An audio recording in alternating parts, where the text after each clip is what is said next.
Yeah, it was not okay. But what was so funny too is that I was dating a guy and he ended up being a total douche canoe.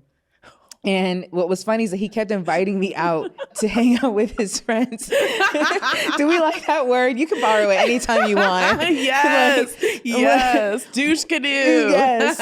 And he was basically like inviting me out with his friends all the time. And it got to the point where when we ended things, his girlfriends, like his friends that were girls, they were just like, hey, where you been? And I was like, that's awkward. But I was like, you got to talk to your friend because I don't want to be the one to like throw him under the bus. Like, that is your friend, and I understand how loyalty works. Okay. But how did you meet him, though? Hinge. So you met him on Hinge, and then he just started, like, implementing you into his friend group. Yeah. I always get scared of that because I know that, like, that would be such an easy way to, like, make friends through your partner or person you're dating. But then I think, like, if we break up, now it's awkward. Yeah. And luckily, I mean, mostly it was with the women of the group because the guys are going to, it's guy code, bro code. But I think because they knew how he was before I did, right? They've been around him. They've seen the revolving door at this point. Yep. Oof. Unfortunately, that's really the truth. And so at that point, they were like, well, you know what? Can't let no monkey stop no show. If he doesn't like us getting attached to any of his friends, then he should stop bringing the girls that he's not being serious about around us. And boundaries. Yep. Boundaries. Yep. I benefited from it. And so, yeah, some of those girls and I are still really good friends. Yeah. So you're still friends with his friends? Mm-hmm, some of them, not all of them, but some of it naturally dwindled off. So do you still go to the same events and parties with that group?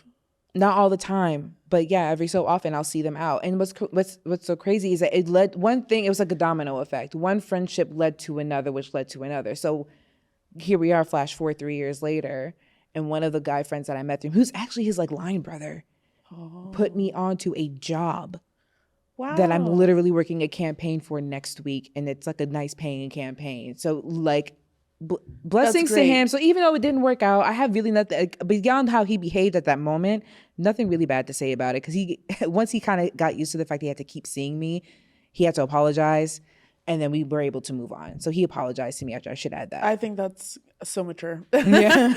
That's a maturity that I don't see these days. Yeah, exactly. So I'm going to give him his flowers and let people know, like, he did come back and apologize once he realized that he was not going to be able to get rid of me as quickly. Okay. Yeah. I love that for you. I think that's great. That's like the best outcome when you're dealing with somebody like that, honestly. Okay. So when it comes to like your TikTok, you talk about dating, and I know the kind of crazy comments I get from my standards. Bless you.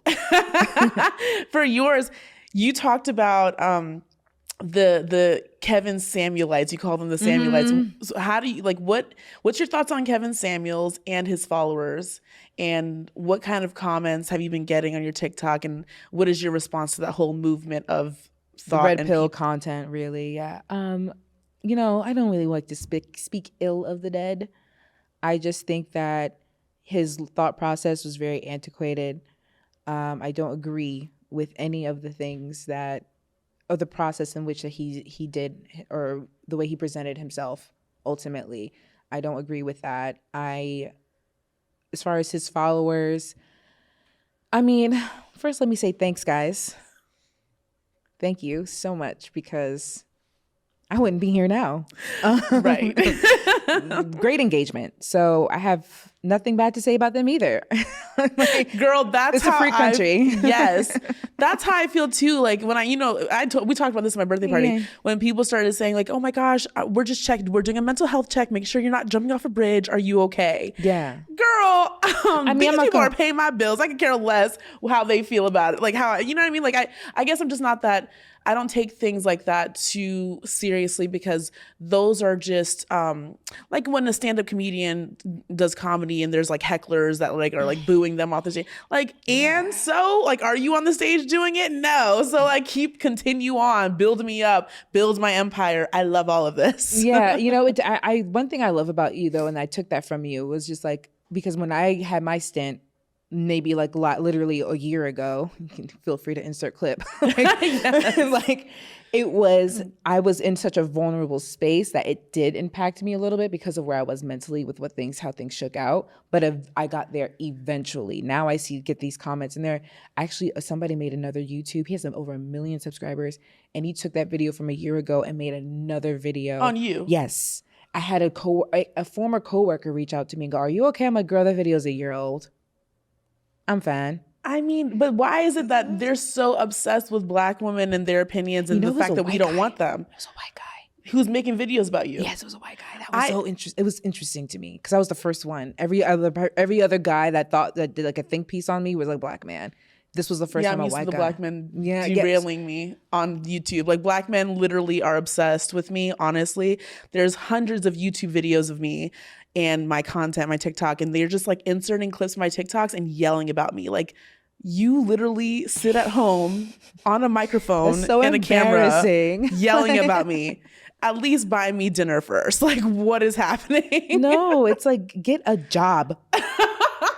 Get a job. You used to build homes and go to war. Like, anyway. It's crazy. I mean, oh my gosh. So, okay, we're going to get back into things. I have other questions, but I want to talk about your health scare that you had recently. Yeah. Can you tell us about that? What happened? Yes, of course. So I think this is like one of the better videos, actually. So out of all the things I went viral for, I'm glad that it was about this subject. I literally close to 1 million finally on the whole series. So I found out late June last year that I had benign tumors on my uterus, and they're called uterine fibroids. They're not cancerous, but about 70% of women have them between my age and like 50, and then like about 80% of women, especially Black women, get them over the age of like 35. And what dictates whether or not you need surgery is the size and placement of the fibroids. So there's a lot of people who say naturopathic ways or other methods of keeping them at bay and getting rid of them, but mine were just so much at a place that there was no way it was going to heal naturally. I had to have surgery. I had to shop around for a surgeon or OBGYN that would listen to me. And I was specific. First, I wanted a Black woman. All of them were booked up. I think words got out. I think words got out. I think words got out. I'm scared of hospitals because of that. When you said on your TikTok that Black women are 4 times more likely to die during childbirth because of the lack of medical attention and care that they give to Black women. That scares the shit out of me. That's one of the reasons why I wanted a home birth, because I don't trust hospitals. I don't trust doctors. Yeah. That's so scary and sad. Yeah, it's very scary. And I mean, my mom was an RN. So in my particular situation, she did fly out from Florida to come and like take care of me and like look out for me. There was no wiggle room for that staff to fuck around. Excuse me, I don't know if we're allowed to curse on here. Yeah, you are. Okay, sweet.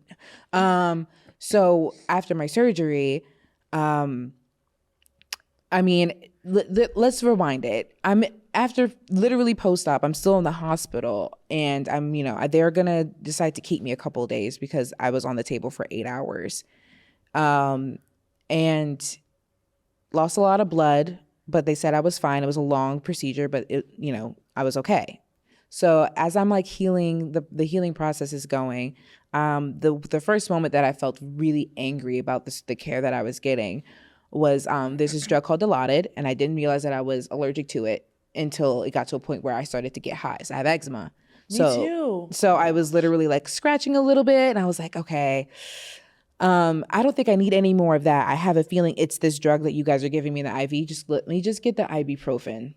Just give me the ibuprofen. My pain level wasn't even that high anymore at this point too, because it'd been a couple days, and I thought the nurse was flushing my IV, and she even asked me, "What's your pain level?" I said 2, because I knew if I didn't give her a high number, they technically aren't supposed to give it to you. Of course. So I thought she was flushing my IV. And she did not. It was more of the drug Dilaudid that I did. After you told her not to? Oh, hell no. We're going to have to fight. I'm sorry. Yeah. Now I'm yelling at you. Yeah, pretty much. That's exactly what started happening. And I was like, now you all have to give me Benadryl. Like, I need something now, because also I was having a chemical burn reaction to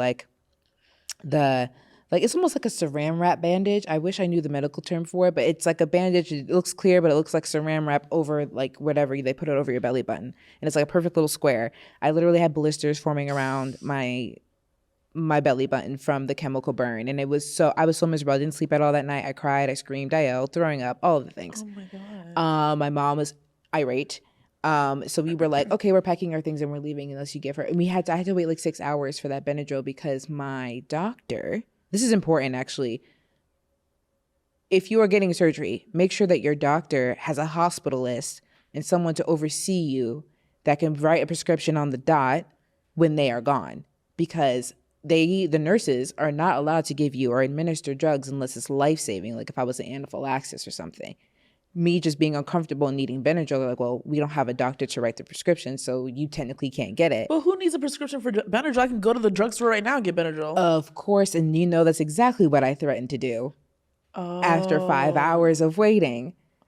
That's insane. And so I was like, I can go to a 24-hour drugstore and get Benadryl. I'm leaving. And so I told my mom, I was like, pack our shit, let's go. And so sure enough, when they saw us packing the room, that's when they were like, here you go. And they were able to like, what? Yeah, like, I mean, the pink pill produced itself within like 15 minutes. Oh no, you need to report this nurse, write her name and badge number. And you know what's crazy too is that they immediately kicked the nurse off that gave me the Dilaudid. They kicked her off my service. Okay, good. Yeah, they did. Like, they definitely kicked her off my service. It was apologies all the way around. Like, they were literally, they knew that if anything had happened to me, anything worse had happened, they would have been up shit's creek without a paddle. So that was like, okay, whatever that experience. Your poor mother as an RN, I know she was really pissed. Yeah, she was. And honestly, it only got worse for her. God bless her. Because then I got out of the hospital. I ran a fever like 3 days post-op. I'm home and I'm like, I'm starting to run a fever. She kind of knows already that there's something like an infection. But she gives me Tylenol. Doesn't work. I wake up the next morning. My fever was 102. I wake up the next morning. My fever is 99.